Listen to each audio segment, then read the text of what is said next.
100,000 BC, stone tools. 4,000 BC, the wheel. 9th century AD, gunpowder. 19th century, Eureka, the light bulb. 20th century, the automobile, television, nuclear weapons. We choose to go to the moon in this decade and do the other thing. Not because they are easy, but because they are hard. The future doesn't belong to the faint-hearted. It belongs to the brave. Everything around you that you call life was made up by people that were no smarter than you. And you can change it. You can influence it. You can build your own things that other people can use. People want their technology to have a sense of humanity. They want it to understand me, you specifically. We have 3 billion new minds coming online to work with us to solve the grand challenges. The rate at which the technology is getting faster is itself getting faster, to a point that we have the potential to create a world of abundance.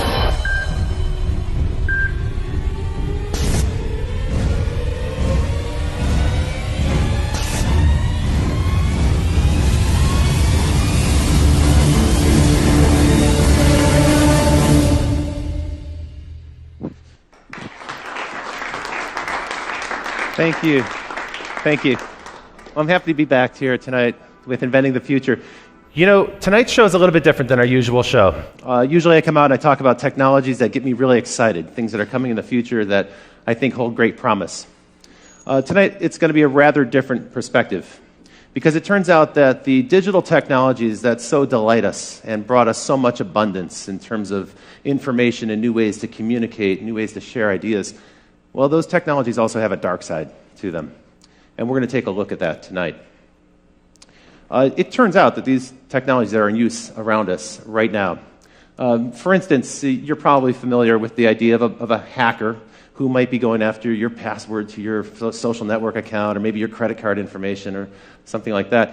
But it turns out that they have a convention in Las Vegas, yes, just like any organization, the Black Hat Conference. And in 2011, just a couple years ago, one of these hackers presented a paper where he proved that he can actually wirelessly hack into an insulin pump or a heart meter and actually hack it from a distance. In a way, he could send a jolt to that person and commit the perfect crime by killing them in a way that would be totally undetectable. That's a scary thought, and some of the manufacturers are already working on cloaking technologies to prevent that from happening. Just last week, the National Intelligence Estimate was published, and this is a document that details how China has a massive sustained campaign underway right now to hack into multinational corporations. And as it turns out, more than 50 corporations are under almost constant assault in this way. More than 50 corporations per week are hacked into at an average of almost 2 times a week. Their internet defenses are successfully penetrated. So this is a real present threat that's happening. And it's not just the overseas threats that are happening. This technology is starting to pervade our life. It's becoming actually scarily commonplace. There are already companies, retailers, that are experimenting with cameras that'll track you as you walk into the store, and they'll compare your face to face images that have been tagged on Facebook, this facial recognition technology that's so prevalent, not just on Facebook, but also Apple and Google and other companies have promoted. And that's not all. Some companies are starting to use this in a way that I feel is almost unfair, where in a job interview situation, a corporation may demand that you relinquish your Facebook credentials or your Twitter account so that they can get a better understanding of your habits and how you communicate and who you're connected to. And that's a little bit Orwellian, I think. And perhaps most creepy of all, just this last week, Raytheon, a major defense contractor, announced a new program called Riot. It's the Rapid Information Overlay technology. What this allows them to do is assess in massive scale people's behavior in social networks so that they can predict future behavior. And this starts to take on a kind of creepy sci-fi theme. Now, some people feel that privacy's over. Just a decade ago, the CEO of Sun Microsystems, Scott McNealy, said this. He said, "You have zero privacy anyway, so folks, get over it." That's the world that he envisioned. We want to hear from you. We'd like to know what you think about this issue. And you can certainly use the hashtag ITF to let us know. I noticed that some people before the show have already started to send in questions on Facebook.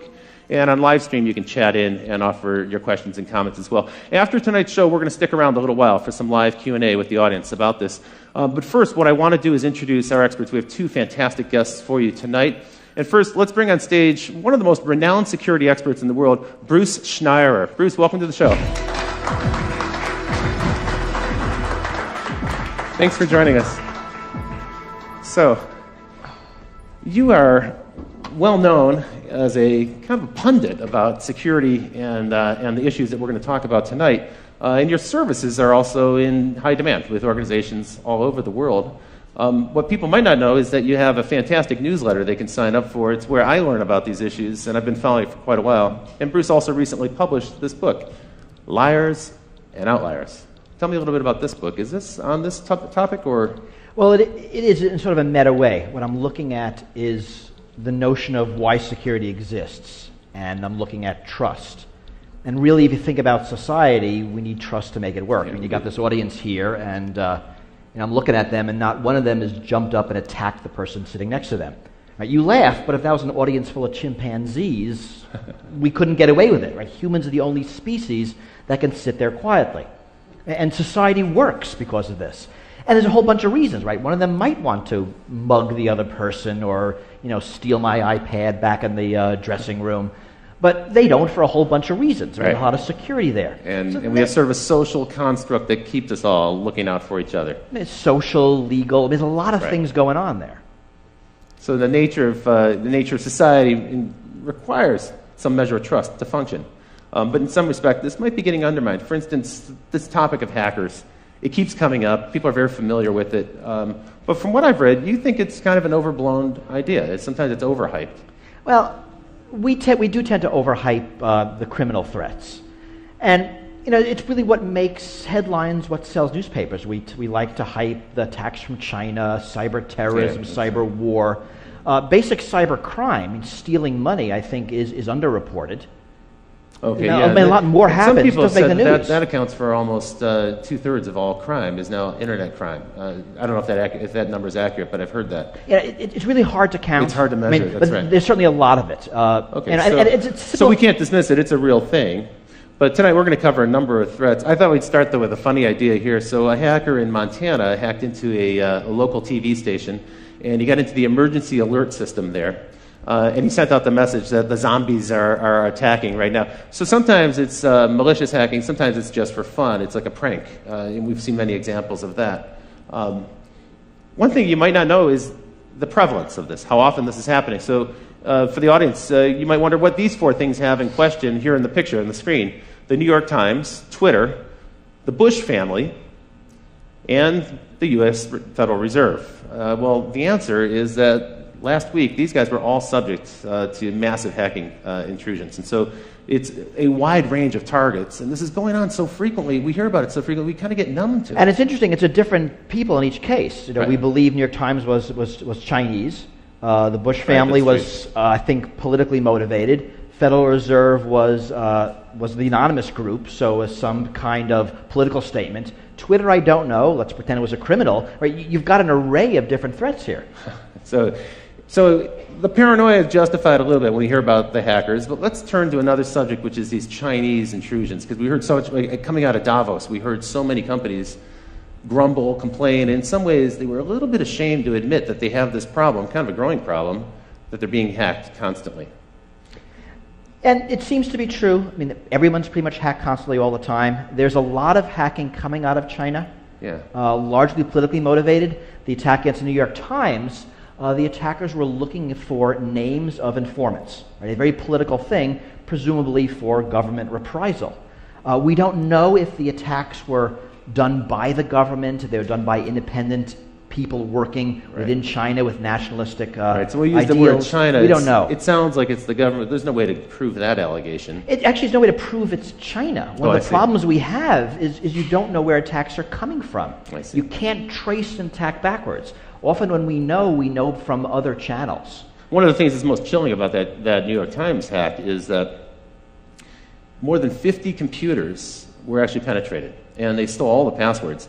Which means that it's probably likely that some of those computers have a Trojan horse in them somewhere, or a back door that's been opened up where they can come back in any time. Well, it's hard to tell. If you read the reports, and it turns out everyone gets hacked, but if you hack the New York Times, you end up with a 2,400-word newspaper article about it. So we know a lot about this. Okay. They say they caught it early.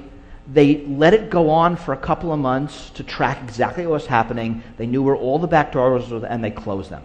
Were they perfect? We have no idea. They think they were, and they look like they did a good job. We don't know, but that certainly is a problem. The Wall Street Journal admitted they were hacked as well. The New York Times and Wall Street Journal, wow. You know there are going to be others. Yeah, that's true. Some that might not have even realized it. And some companies couldn't really reveal that information. A newspaper can because that's news for them. Well, but it's also embarrassing. In a lot of cases, if you're a bank, if you're a big company, you admit this, your stock price might go down, you might lose customers. That's right. So yeah, customers worry, how safe is my data, how much can I rely on this partner? Now, some people characterize this as cyber warfare, and I've actually read where people say, we have a massive cyber war that's underway right now, and it's the US versus China, but other countries are involved as well. Iran, sometimes they mention Israel or France. How serious do you think this cyber war concept is? I think a cyber war is largely rhetoric.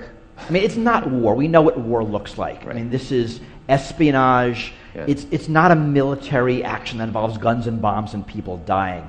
The cyber war rhetoric, I actually think, is largely put in place in the U.S. by government corporations that are profiting from it. Right? The U.S. Cyber Command announced last month that they're expanding from 900 people to about 5,000 people. Oh, so if we bang the drum of war, we can kind of stir up people and get support for a massive expansion. Because you think about it, we're really weird with war. We love to use the word war when there's no war. War on terror, war on crime, war on drugs. We love rhetorical wars. We hate using the word war when there's an actual war. We'll say anything else other than war. And this is confusing. So metaphorical war is accepted, it's politically acceptable. But what's going on here has kind of aspects of both. So the war on drugs is clearly not a war. Right. These cyber attacks, well, there's some kind of stuff going on that involves militaries. And it involves nations in some respect, and they're spooks, so in a way it is kind of a war, but it's like a shadow war. My fear is that we're in the early years of a cyber war arms race. That there's a lot, and not just China, the U.S. too, NATO, other countries, we're pouring a lot of money into cyber attack, cyber defense. It's a huge growth industry. That's true. And if you think about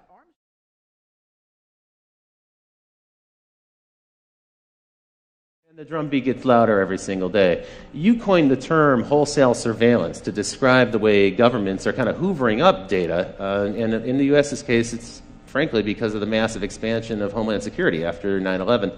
Let's take a look at wholesale surveillance by the numbers. So the first number I'm going to show you is 300. This is the number of times a citizen of the United Kingdom is videotaped on average every single day as they pass through the UK. There are about 5 million CCTV cameras in the UK. It's the most heavily surveyed country in the world. 1/3. This number represents the percentage of U.S. Air Force craft that are autonomous drones. Most people are unaware that we have 7,500 drone aircraft in the U.S. Air Force right now, and that number is increasing rapidly. And by the way, the Air Force isn't the only government branch that has drone aircraft. We'll get into drones a bit more. But the number that struck me was 40. 40 is the number of attacks every single day by drones in Afghanistan. I was unaware of this until I started to put together the research for this show. So last year, on average, every day there were 40 drone attacks in Afghanistan.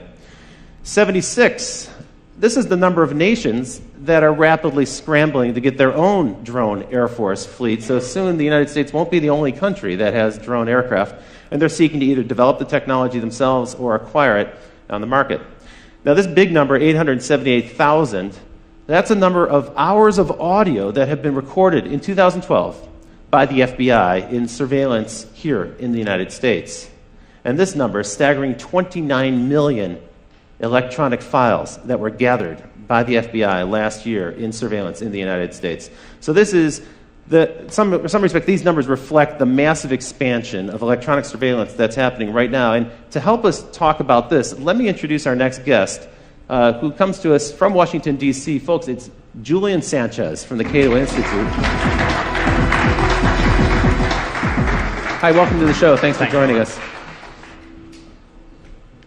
So Julian, you actually have been covering these topics on the web as part of your responsibility at the Cato Institute, but also as a journalist for some time. You're an expert in the subject of privacy and law and this electronic surveillance. As far as anyone can be. Okay, well, that's a rapidly evolving topic. One of the things we talked about earlier today, and we're getting ready, was the expansion really began after 9/11. We had kind of a state of emergency. And my observation is it's a permanent state of emergency. It doesn't seem like there's any end in sight. Well, that's right. It's not a conventional war where you beat the enemy and then they're gone. It's a war, in a sense, on a concept terror. And as long as there are angry young men somewhere who hate the United States, there'll be a justification for that threat. That's right. As long as we keep lobbing in Predator drones with Tomahawk missiles, we'll probably create a whole new generation of terrorists who wish to... We don't seem to be running out. Yeah, that's right. Now, tell me a little bit about Homeland Security, which really it's a relatively new thing, but that's been the locus of this big government expansion. And what they really did was they combined a whole bunch of different government departments together under one mandate. Tell me a little bit about the growth of that and then some of the other organizations. Well, that's one part of it. The DHS gets a lot of attention. They're perhaps the most visible in the form of TSA, the people who are groping you as you get on a plane. It's really, though, I think, not the biggest expansion of the surveillance state since 9/11. The problem is that a lot of this stuff happens below the surface. It's hard to get numbers, frankly, about a lot of the activity that's going on. Ron Wyden, senator from Oregon, has been trying to get data from the National Security Agency about how many Americans they've got in their database, and they essentially refuse to provide even an estimate. They say they can't even provide a ballpark guess as to how many Americans are sitting in their database, and that's a database that is enormous because they're actually required them to build a multi-yottabyte data center in Utah to store the products of the 1.7 billion communications they're intercepting every day. A yottabyte, by the way, is about a quadrillion gigabytes. They don't actually have a higher unit than that. That's crazy. So one thing that's happening, we talked about this earlier, is that the price of storage has dropped so much that we can now do something that's totally unprecedented, which is store everything. Right. So in the past, if you were going to do surveillance or wiretapping, you had to be kind of selective about it because there wasn't a way to record it easily. But now they can, and they can also do analysis later, after the fact, to find out if there was any evidence of a crime or even a pattern that might suggest illegal behavior. Well, I mean, this fundamentally changes how surveillance works. Yeah. Right? We're used to how we see it on television, follow that car, Yeah. right? That's surveillance. That's right. But now it's follow every car. And actually, it's follow every car all the time, and we can follow that car 6 months ago because we've saved the data. Right. So surveillance changes. And it's, in a lot of ways, it's not because of malice. Computers produce data.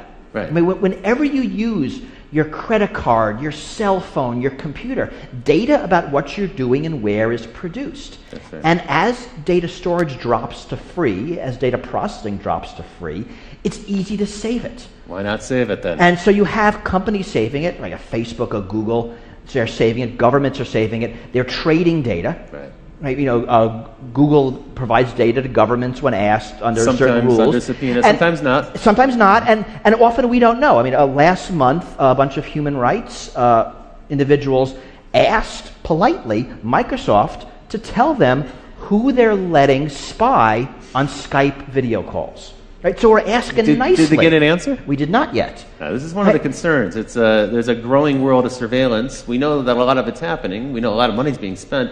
We don't know where, and we don't know what they're recording. And we often have no choice. I mean, I like to think, I don't like to think this, but it's sort of true that Google knows more about my interests than my wife does. Yeah. That's a little freaky. And they're able to predict better what you might do next because of the pattern. They can match your pattern against another cohort. And I've kind of never even met Google, let alone gone out of it. Here's a question from Twitter, and the question is, Minority Report, how long until we can predict when people will commit crimes? So how soon do you see that coming in the future? Well, I mean, what are we asking? How long before we can predict? Probably never. I mean, I don't think those are things we can predict. How long before we're going to start using the ability that we think we can predict? Well, we're doing it today. That's true. That's what the Raytheon Riot program That's what the no-fly list is. That's true. We predict that you are so dangerous that you're not allowed to fly for any reason, yet so innocent we can't arrest you. It's kind of a weird mixed bag of people.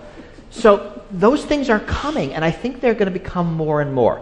I think as technology gets more dangerous, as the things a bad guy can do increase, I mean, think about bioprinters, Right. Think about homemade, all the things we're scared of, homemade nuclear weapons. Some of the topics we've covered on the show. As before. those things get scarier, the desire to stop someone before the fact. The only normal crime prevention is after the fact. Right? I'm going to let you murder somebody, crime's gonna happen, and I'm just going to arrest you after the fact. Right. That only works if I can live with the murder rate. Right. But that's not going to work if you're able to print a pathogen that drops a species.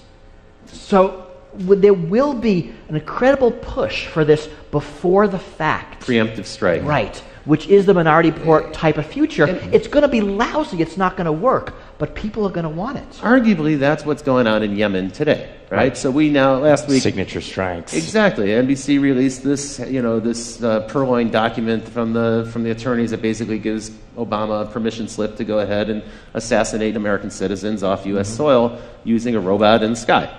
Okay, so that occurred. What are they actually aiming for? They're not going for people who are in the process of conducting some sort of terrorist incident or building a bomb or something. They're targeting people who are at home. They're targeting people who are at a celebration, a wedding party or something. People who aren't actually doing anything necessarily criminal. It's the intent, the possibility, as you say, they're targeting them based on behavior and some measure of prediction. So they're a moderately higher bar for American citizens. This is the strict standard, right? Is they have to be an imminent threat, and capture is infeasible, except imminent, it turns out, doesn't really mean imminent, because there doesn't have to be any kind of particular plot that they know is ongoing. So imminent means something other than imminent. And capture being infeasible means, I think basically it would be easier to kill them. Right, inconvenient, I think, rather than feasible. Now, if you had the bad taste to be born somewhere other than the United States, you don't even get that level of protection. Again, most of the drone strikes that are happening now are so-called signature strikes, meaning it's not there's a particular person who's targeted, but 5 20-year-old Arab males are congregated somewhere, and that's either a terrorist plot or a wedding, but better be safe than sorry. Take them out. Tell me a little bit about total information awareness, this program that Admiral Poindexter proposed more than a decade ago, but I thought it went away, but it seems maybe it's coming back. Right, the problem there was that they had terrible branding. They called it Total Information Awareness, which sounds creepy, and then they had a logo that was like an eye in a pyramid with beams coming down at the earth, so this sounded terrifying. Bill Sapphire wrote a column, freaking out about it. Everyone was duly alarmed. Congress nominally killed it, but it ended up getting essentially fragmented into a bunch of different programs that were farmed out to parts of DHS or DARPA. I think the NSA's Pinwheel database is in some sense an offshoot of that. Pinwheel is, again, on this model, a kind of vast database that allows kind of Googling for communications. They've shifted from that kind of targeted model, get a warrant, have an individual wiretap their conversations, much more toward a model that involves, some people have called it sitting on the wire, suck in everything, and then after the fact, figure out the search parameters are interested, go through, pull stuff up. And that's concerning, I think, because, when J. Edgar Hoover ran the FBI and was abusing surveillance for political purposes, at least he had to target particular people. He's going to decide that Martin Luther King is going to be spied on, and then they're going to try and drive him to suicide. Now, this stuff is sitting in a database for 30 years. If they happened to sweep you up and then in 10 years you're running for Congress, someone can after the fact decide you're worth scrutinizing. It's even conceivable that behavior that's legal today could change in the future, and there'll be some record of it, and that could be embarrassing on the one hand, but it even might be that after the fact it's illegal. Or even not. We all do things that are embarrassing because we're human. Yeah.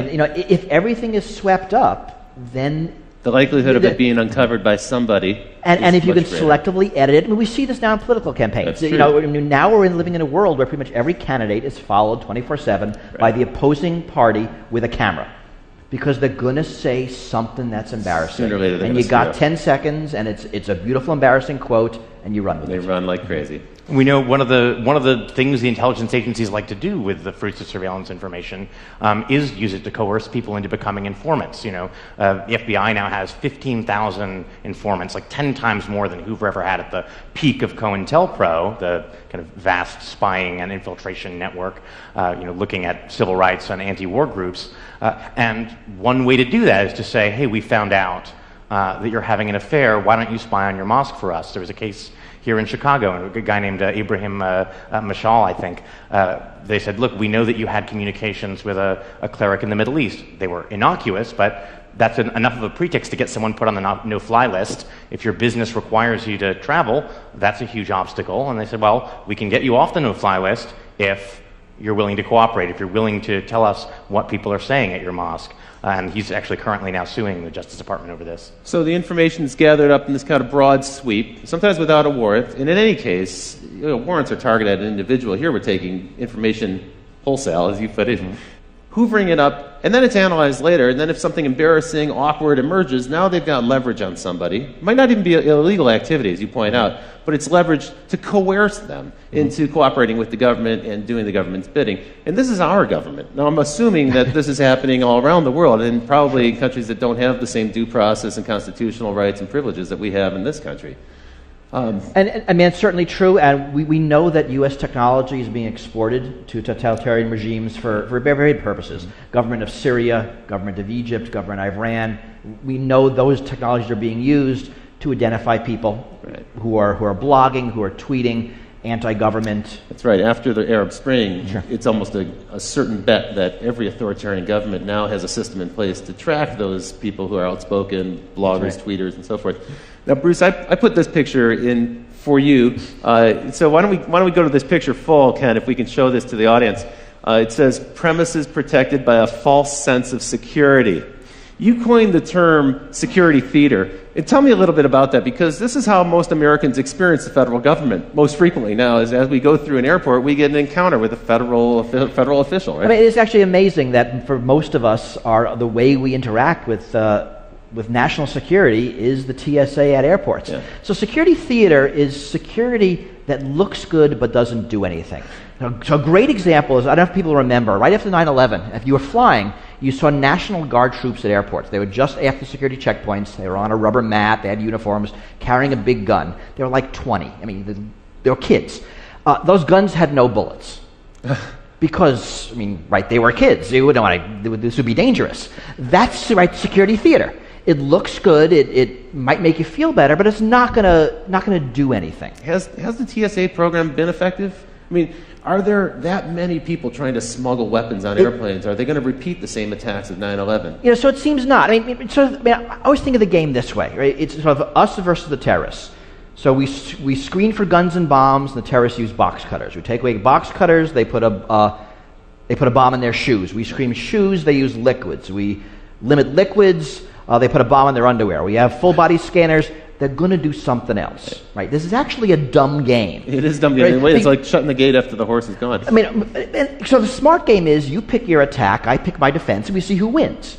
The dumb game is I pick my defense, you look at my defense, you pick your attack to bypass the defense, and right? So it seems that the TSA has largely been irrelevant, and they will talk about their success stories, and it's how many knives they take away, and they found somebody wearing a fake army uniform, and they confiscated a snake. I mean, this stuff is actually on their website, and they're proud of it. They used to show some of the confiscated weapons in the early days, but I think that's tapered off now because most people have learned don't bring a weapon. Or people do forget. I mean, people do bring guns on airplanes because they forget. It is kind of weird. You'd think everyone would know by now. But also, people buy souvenirs, and there's like a knife in the wooden statue, and they didn't realize it. That's true. Snow globes are now legal again. I mean, you couldn't bring snow globes on airplanes. We're not actually sure why, but now they're okay. So all you snow globe collectors can. I mean, and the sort of elephant not in the room here, right, is that there's just a limited number of terrorists. This is like a line of work where if you're really competent, you blow yourself up. It's a sort of an anti-Darwinian effect. So what we find is that no one wants to admit this because there's hundreds of billions of dollars in grants from Homeland Security and then contracts for intelligence contractors and defense contractors. But it increasingly looks like the FBI is being forced to manufacture terrorists so it can give us a sense of success. And I think there's been about 150 sting operations by the FBI that have resulted in convictions since in the decade after 9/11, and at least a third of those cases, and maybe more, these are cases where the weaponry, the funding, and the actual plan all were provided by the FBI informant. These are mostly, again, the world is full of young, angry people who spout off on the internet and are easily led enough or mentally disturbed enough that if you give them a plan and a bomb, they'll make the motions of following through. It's not clear that these are people who are otherwise dangerous. So in a way, we're manufacturing our own terrorists just to give ourselves the illusion that this is an effective and that program. does seem to be true. I mean, where there are successes is intelligence in operations. We actually are looking at for the bad people. And when you look at something like airport security, it only makes sense to focus on the plot, right? A liquid, a shoe bomb. If plots are few and targets are few, right? If all we do by spending billions on shoe scanning is to force the terrorists to make a minor change in their tactic, right? We're wasting our money. Yeah, and we're wasting everybody's time. And that's fundamentally the problem. Right. And it's inefficient on a massive scale. Speaking of inefficiency, these scanners that we're looking at, the rapid scans, now I guess they're going to phase them out of the airports because they've been proven to be ineffective. After radiating us for a couple of years, now they're finding out that doesn't actually thwart any kind of criminal activity. And because some of these makers of these things fell through on contracts that were supposed to allow them to use a blob to show objects instead of actually showing you naked. But there's a bit of poetic justice. They're apparently being repurposed at the entrances to various federal agencies. So, right, they're actually not going away. That's important. And all the full body scanners aren't going away. There are several technologies. Yeah. And the millimeter wave is staying, so holding your hands up and being scanned is not going away. Just a particular radiation technology, because the one company wasn't able to do some of their anonymization things on the visuals, what Julian said. And there was a case in Florida where some of those images did leak out, and that also undermined the claim that somehow this information would never get out in the web. And here we have the pictures right here, so you can see them. Well, now let's take us down to the local scale. And so, as it turns out, it isn't just our federal government that's out there combating terrorists or maybe other nations, we don't really know, in some shadowy cyber war. But actually, in a weird way, I think the DHS has kind of co-opted your local police force. They've turned them into deputies of this national effort to find terrorists. Talk a little bit about the spread of Homeland Security dollars to local police forces. Well, so I think we'll maybe get to fusion centers in more detail later, but there's lots of federal money out there. If you say you want to run a counterterror program, you may not have terrorists, but that's no reason to turn down the money. Right. So we find fusion centers, for example, something like $250 billion in grants that went out, supposedly for counterterror. A 2-year Senate investigation found that they never actually produced a single shred of actionable, useful intelligence about terrorism. It did end up buying a lot of Range Rovers for local sheriff's departments, plasma TVs so that they could display the Fusion Center calendar and watch cable news in San Diego. DHS has given out, I think, $50 million in grants for local police departments to photograph license plates. To your point earlier, in a wholesale level, not going after an individual car or doing it as they drive by on patrol, but they're setting up cameras now in different. I know in San Diego they're doing this on a massive scale. They're just routinely photographing the license plate of every car on the freeway that goes by. There's a lot of technology. It's license plates. It's all the CCTV cameras. You produce the UK number. We know better. There's cameras everywhere in the United States also. That's right. A lot of cities have them in intersections where they're automatically scooping up camera license plates. Again, that's being saved. The money's being used for other surveillance, for cell phone surveillance, for just collecting up lots of data. And we'll get into cell phones in a minute. But because it's data, it sloshes around. I mean, this is the fundamental problem. It doesn't matter who collects it. Once it's in the system, it goes into a fusion center, it goes into the NSA's computers, it goes into some marketing computer, and the data stays. And it's very hard to get rid of it. And now it's being used for all sorts of purposes. And we have no control over it, or really even any visibility into what data is collected. We don't know how it's being used or who's using it. We also don't know when it's going to come back to haunt us, because it may turn out a few years later something that you did was of interest to them, and they may have been tracking you for quite some time. You're probably taping this show. I'm sure we are. So there are billions at stake, and it's a rapidly growing business. We know now that the surveillance business itself, just that segment of it, is now something like a $5 billion business outside of government to private corporations. I thought it might be nice to take a look at the snooper market, take a look at all the devices, some of the devices that are on sale. For instance, the Watchhound, which allows police forces to listen to cell phone conversations the same way you might if you were using, say, a radio band scanner. So you can actually tune in to the cell phone conversations. You probably didn't think that people could hear you when you're talking on your cell phone. In fact, that's widely available. These are widely in use. The Stingray. Stingray, this is an interesting device. It can be mounted in a van, in a police van, and driven around a neighborhood. And if they're trying to find a particular individual, even if that individual is not using his cell phone, what it does is the Stingray pretends to be a cell phone tower, and so it'll find that phone, connect with it, and then they can drive a few more blocks and eventually triangulate the location of that particular phone. So they can find you with your phone. In a weird way, your cell phone is like a little spy that's in your pocket, leaking out information about you. And then Cellbrite. This is one that troubles me the most. So for a routine traffic incident, moving vehicle violation, you can be pulled over by a policeman, and if you have your cell phone on your body or if you're using it when they pull you over, then they have the right to take your cell phone and they plug it into this thing, Cellbrite, in just about 2 minutes it can download everything that's on your phone. Now think about that. That technology is actually accessing my whole life in my cell phone. You're with the Cato Institute. At this point, I need to disclose that the Cato Institute is known as a libertarian organization, a libertarian think tank. What's your take on this device, this Cellbrite? I mean, are you outraged by this? This is a little bit of an intrusion. Yeah. I think it's the question, of course, is whether this is actually something that happens routinely.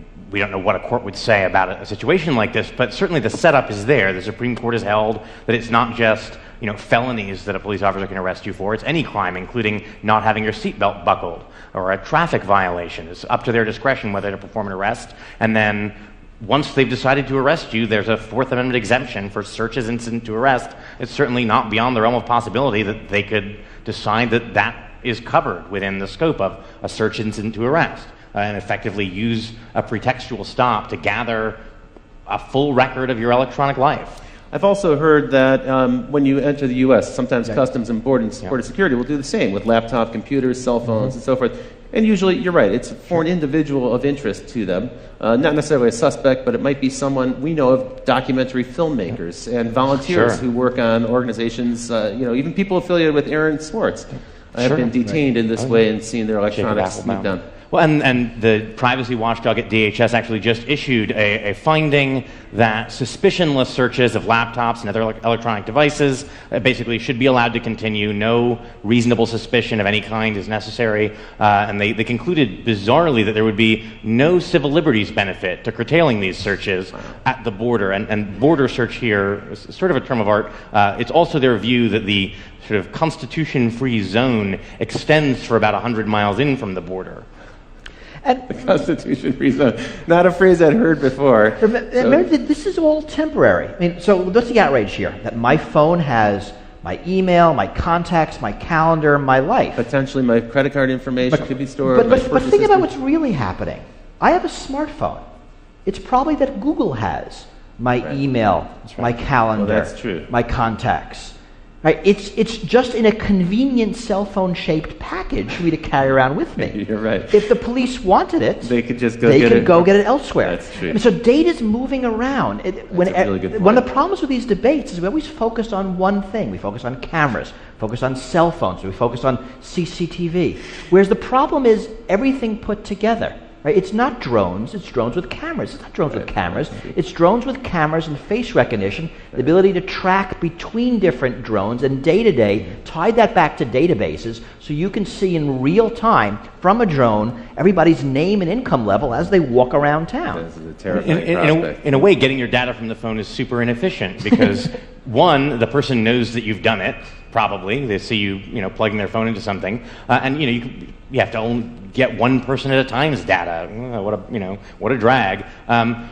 Unfortunately, since a series of sort of misguided rulings from the late 70s, Fourth Amendment doctrine is that once your data is in third-party hands, once it's Google or Facebook holding on to it, in principle, that's now their business records. You've surrendered your Fourth Amendment privacy interest. And so a lot of that data that we naturally expect to be protected by the Fourth Amendment's requirement of a warrant issued by a judge isn't protected in that way and can be gained. People are totally unaware of that. That actually pertains to your Gmail account, for instance, which is stored on Google servers or any other but email. Pretty much everything these days. Cloud computing, we have our pictures somewhere, our emails somewhere. All of our data is very rarely on our devices now. It's really elsewhere because it makes a lot of sense. But now, as Julian said, the rules no longer apply that protect them. in a weird way, our protections, our First Amendment, Fourth Amendment protections haven't really caught up with the 21st century. Not even close. And the technology is evolving much faster than laws ever will. Let's bring it right back home here in Illinois. You were shooting the show here in Chicago, and you may be unaware that right here in Illinois, there are 91 organizations working on counterterrorism efforts. And what's interesting about that number of 91 is that more than 3/4 of them didn't exist before 9/11. So these are brand new organizations that are involved in some way or another in surveillance. That's why we call it Illinois, the land of surveillance. Welcome to this place. What we happen to have here is 2 fusion centers. You talked a little bit about these. Here's a really ugly diagram from the government. It's non-confidential, so it's been released for us to show to you tonight. And tell me a little bit more about these fusion centers. In your view, they haven't been very effective. Right. Well, in the view of a bipartisan report that the Senate put out, despite years of being assured that these were a proven vital tool. The theory was you synthesize information from local law enforcement, lots of different agencies, bring that together with information at the federal level, information that various intelligence agencies have gathered, and this will give you a better window into incipient terrorist groups. Of course, right after 9/11, we assumed there had to be lots of other sleeper cells waiting to strike, and it seems to be that's not the case, and so you've got a lot of people looking for something that doesn't appear to be there. The sort of history of intelligence suggests that, unfortunately, the problem is if the thing that you are convinced is there isn't there, you just keep looking harder. It's true, and redouble your efforts and argue in the future. We need more resources to go after this. Yeah. One of the funny ironies that I think has emerged here is a statement that actually was made by Julian Assange, and we put on this picture here. We got this picture from the web, but it's actually worth zooming into. So if we can put this on screen for the folks at home. You have Julian Assange of WikiLeaks, and he's saying, "I give private information to the public for free, and I'm a villain." Meanwhile, Mark Zuckerberg of Facebook, well, he's taking your personal information and he's providing it to private enterprise for money, and he's the man of the year. Your take on this is slightly different, I think. You're not going to go with this parody 100%. Well, it's funnier than it is true. I mean, right. Just sort of for reasons of greed, basically. Zuckerberg wants to keep your information, so the corporations have to keep coming back to him to target their ads. You give out all that information, they don't need you. But these companies, and it's not just Facebook, it's also Google, it's also Apple, they're subject to literally thousands of subpoenas and these really creepy national security letters. Yeah. Can you tell us a little bit about that? Because I think a lot of people are unaware what an NSL actually is. So national security letters, they're a tool that existed in a much more limited form before 9/11, were in a series of stages expanded. They allow FBI agents, basically the head of any one of 52 FBI field offices, to authorize without judicial supervision or approval the seizure basically of non-content telecommunications records and financial records. And financial records now has been expanded to mean any record from anyone that uses money, essentially. And Obama, when he was campaigning, said he wanted to do away with these. He wanted to do away with national security letters being used to seize sensitive information about people who are not even suspected of a crime. They're really used in a kind of 6 degrees of separation way to say, well, we have one target, let's look at everyone they're friends with and let's look at who they're emailing and what websites they're visiting, so we can get a kind of social graph or pattern out of it.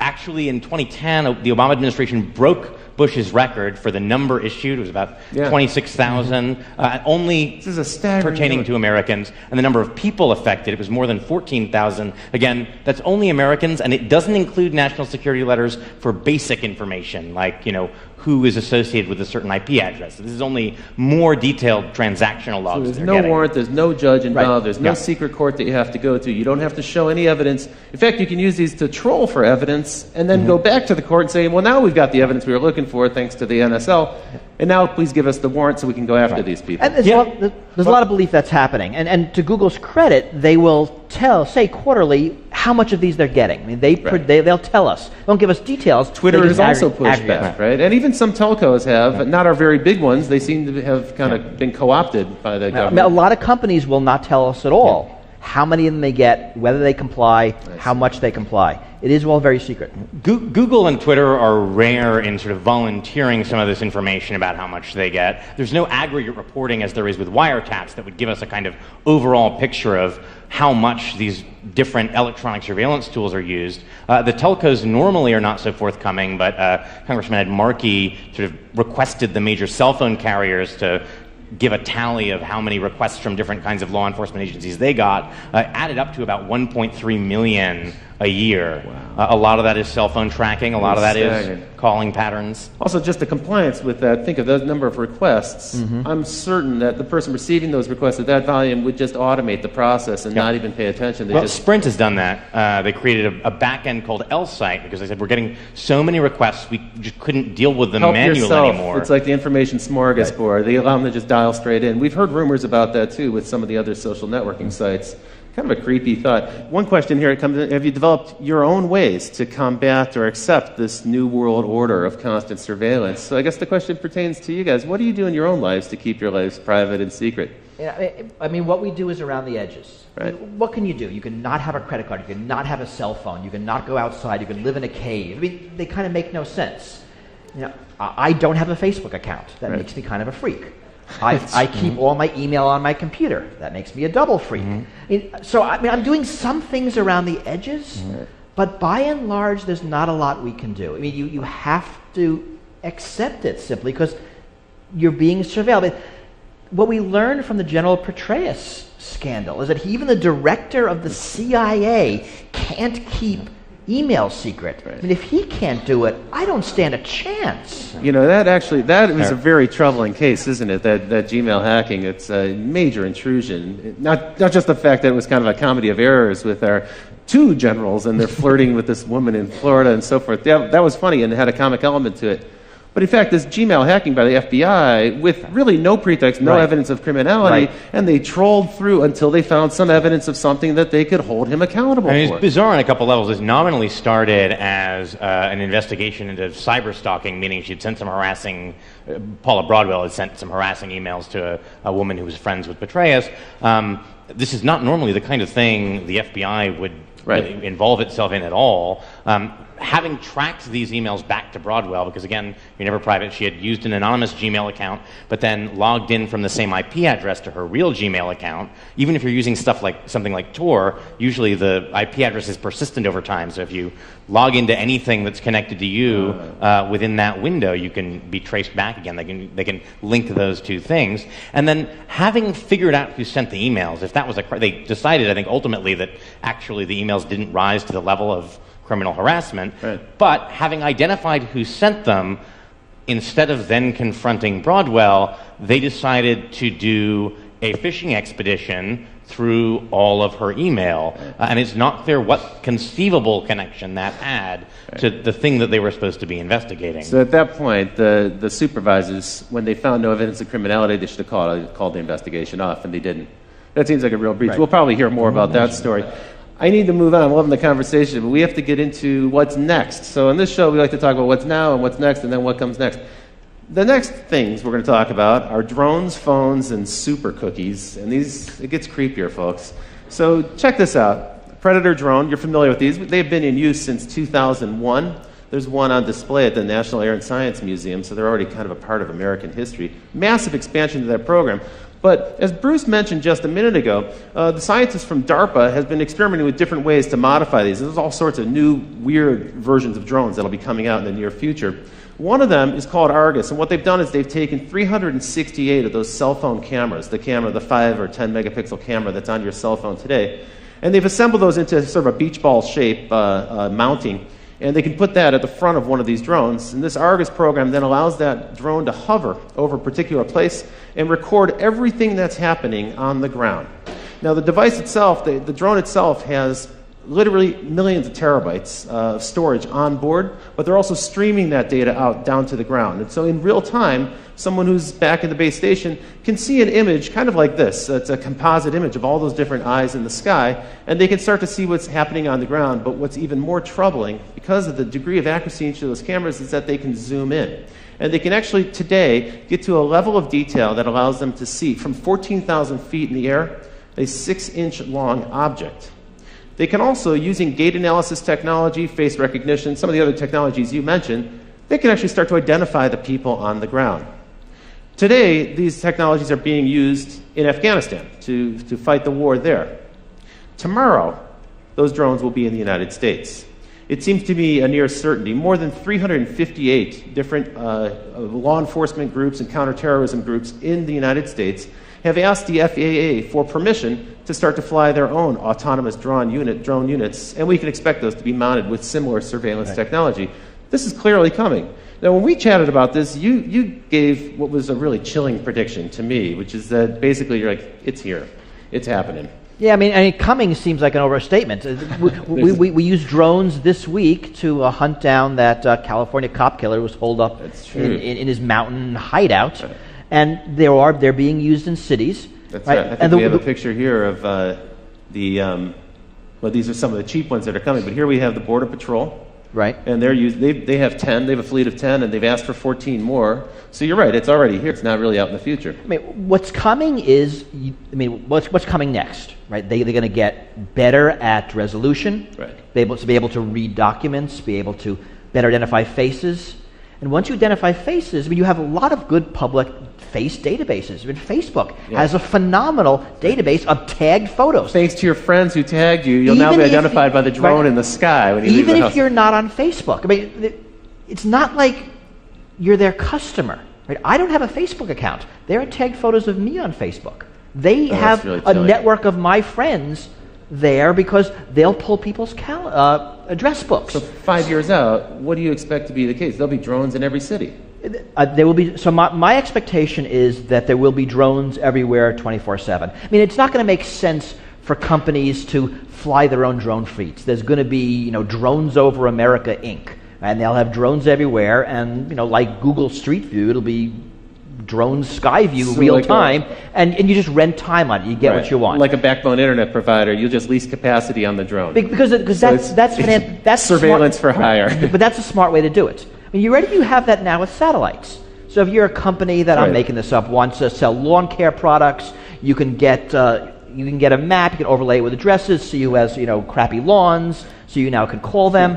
So it's all the data being collected and overlaid with other data. So we can identify people, we can collect it, mark it with databases, we can integrate it with cell phone data, which, as you mentioned, is location data, and also data about who you're interacting with.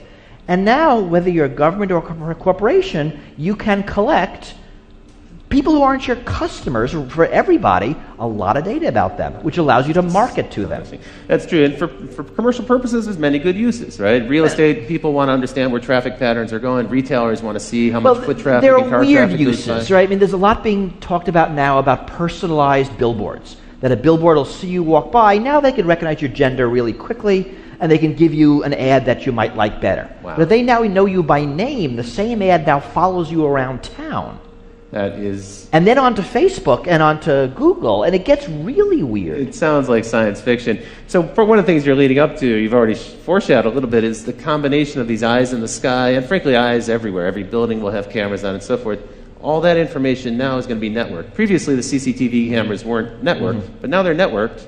And we can cross-reference that with your location data. So your phone in your pocket, as I said earlier, it's a spy. It's really like little brother is watching you. You're carrying little brother around with you. That's leading us into this wonderful new world of behavior tracking. This is the white-hot center of online advertising at this point. It's the hottest field for online marketing, where we can actually kind of predict patterns of behavior, predict who we can market to next, some of the things you were just alluding to. Tell me a little bit about super cookies. Here we've got a goofy picture of super cookies, but this is actually kind of a creepy new development in browser technology. Well, so the idea is that people have started to catch on. Some of them have. Right, it's actually not that new. Right. Oh, it's true. You clear out your cookies so you can't be tracked online. Yeah, we're familiar with that. You clear but it your turns cache, out there's a lot of cookies. other ways you can do that. There are plugins like Flash that allow separately data to be stored that can be used for tracking purposes. And there's stuff like browser fingerprinting. Your browser sends a lot of information about how your system is configured, and it turns out that very often that's enough to uniquely identify you, the sort of precise combination of different search system history, settings. the websites that you visit, and so on. Even things like the fonts on your computer. I mean, computers tend to have fingerprints that uniquely identify them. What we're really learning is, and it's worse on something like a smartphone, that it's really, really hard, probably impossible, to not be tracked. That even if you do all the things right, enough happens around you that the data is being collected. Right. And then, of course, once it's collected, And it's you don't know where it goes. Right. It's the future of advertising. Even the Magic Kingdom is using a kind of technology. This is an example from Disneyland where your family can have a RFID bracelet, a little radio frequency tag bracelet that they can wear, so your kids can run around Disneyland and you can kind of identify them.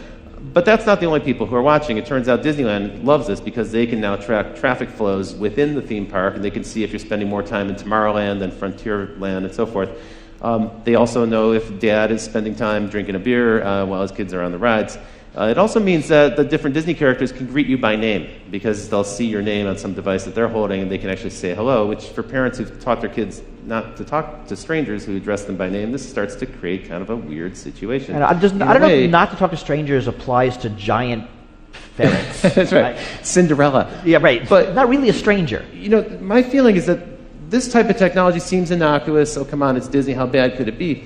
I think the problem for this is when you have a 6-year-old kid running around with an RFID tag, what you're really doing is conditioning them to submit to this level of surveillance. And you're just getting them used to the idea that everything they do is going to be tracked. And we see it also in schools. I mean, schools are now getting a lot of these things, and they're often being given to schools. For that reason, it acclimates people. So whether it's face recognition technology or fingerprint technology on buses, this is all being sold as... So biometrics is also a part of it. Schools are very dangerous. There's shootings every day. Your kid has a 1 in 2 chance of dying in a shooting. Whatever our fears are, they're being sold to us to mollify them. And it does get kids used to this sort of a ubiquitous surveillance, that it's normal. I mean, this is one of the things that the TSA security theater actually is effective at. I mean, if you think about the opening scenes of that George Clooney movie, Up in the Air, where he's just absolutely seamlessly, almost ballet-like, whipping his laptop out, sliding his shoes off. I mean, it's all this sort of choreographed dance, and it reminds me of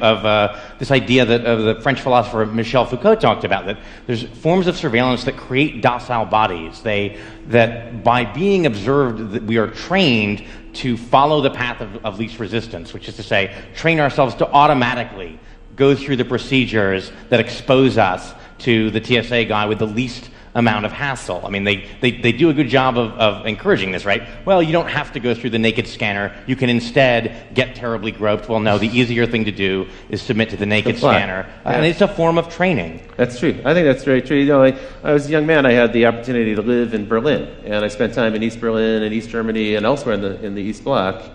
And this was the one thing I took away from that experience, is when you live under constant surveillance and you don't know who's working for the government, they all might be spies, you never really know, people become apathetic and they stop trying. Well, but also, you change.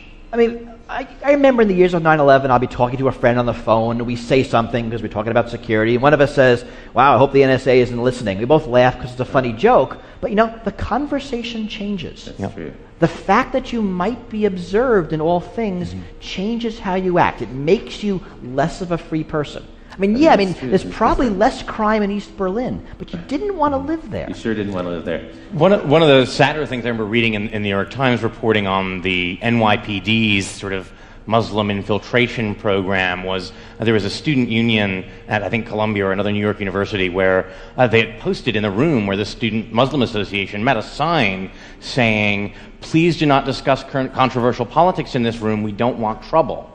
And that doesn't seem like a healthy environment for a free society. Right. Please keep your free thinking at home. Don't bring it here. And unfortunately, you don't know these things till they're gone. Freedoms are hard to value. You only value them when they're missing. When they're gone. That's really true. And more than a decade ago, Phil Zimmerman, the creator of Pretty Good Privacy, he said he likened personal privacy to the environment. He said there's going to be a time where it becomes kind of a privilege for a certain group of people who can afford to have access to it. Okay, so that's pretty scary and pretty depressing. I don't want to end on a dark note like that. I guess the question is, what can we do? What are some of the things we can do? Now, we had some encouraging news, perhaps. The mayor of Seattle recently decreed that there will be no drone surveillance in the city of Seattle. Perhaps that'll start to roll out on a local level. More cities might follow. Some people are starting to hack together their own way to avoid police surveillance. Here's a kind of homemade version of a license plate scanner avoider. And when it comes to face recognition and face tagging, there's an artist in the UK who created a series of makeups that you can purchase. And if you put these makeups on, they look a little funny, but what you can see in the picture here is it makes it difficult for a computer to recognize your face as a face because it actually distorts the image for the computer. Who knows? Maybe in the future you'll see some people walking around with that or some kind of tattoo. That artist is Adam Harvey. He's actually introduced a fashion line, which we have here, and we'll show a little bit later on. Marley's got a few of them over there. Here are a couple examples of these. It's a little fanciful, maybe a little hypothetical at this point, but these are garments designed to help you protect yourself from surveillance cameras, from thermal scanners, and from surveillance cameras. And you can see they might even have a chance of bringing the burqa back into style here in the Western world. One thing actually that they sent out I thought was probably had some use to it, which is this bag. It's a little case for your cell phone, and when your cell phone is inside of it, it doesn't emit any signal, no signgnal can get in, nobody can track it. Well, of course, nobody can call you either. That's true. It's like, you could just turn off your cell phone and save $100. Tell me a little bit about this act. So this is an act that was proposed by Rand Paul of Texas, right? This is the Preserving Freedom from Unwarranted Surveillance Act. It's a big title, but actually kind of a neat principle. Yeah, I mean, the only possible member of Congress who I could ever say might go a little further than I actually would is Rand Paul. The idea here was to require a warrant, a full-blown Fourth Amendment probable cause warrant, anytime law enforcement or intelligence wants records about you from a third party like Google or Facebook. Not just the contents of communications. Federal law sometimes allows those to be gotten without a search warrant, although courts are increasingly saying the Fourth Amendment requires it. He wanted to say all records, your IP logs, your basic subscriber information, everything would require a full-blown warrant. That seems like a little much. I mean, they need something that they can get first so they can build the evidence they need to go to a judge for a warrant. But it's actually a very hard question where to draw those lines. What is sensitive information? Because even something like an IP address or email headers can reveal stuff about your political associations, which the Supreme Court has said is protected under certain circumstances. You can't force a controversial political organization like the NAACP to reveal who their members are to the government.